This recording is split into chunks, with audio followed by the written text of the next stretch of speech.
नमस्तुते महामाये श्रीपदे सुरपूजिते शङ्खचक्रगदाहस्ते महालक्ष्मी नमस्तुते। नमस्ते गरुडारूढे कोलासुरभयङ्करी सर्वपापहरे देवी महालक्ष्मी नमस्तुते। सर्वज्ञ सर्ववरदे सर्वदुष्टभयङ्करी सर्वदुःखहरे देवी महालक्ष्मी नमस्तुते।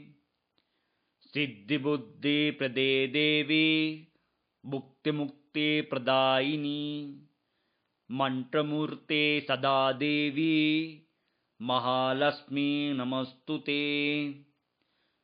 आदित्यन्तहरिते देवी आदित्यशक्ति महेश्वरी योगजे योगसम्भुते महालक्ष्मी नमस्तुते। स्थूलसूक्ष्म महारुद्रे महाशक्ति महोदरे महापापहरे देवी महालक्ष्मी नमस्तुते।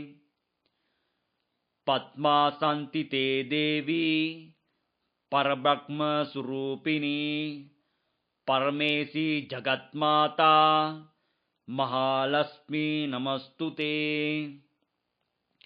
श्वेतांबरे देवी नानालंकारभूषिते जगत्स्थिते जगन्माता महालक्ष्मी नमस्तुते।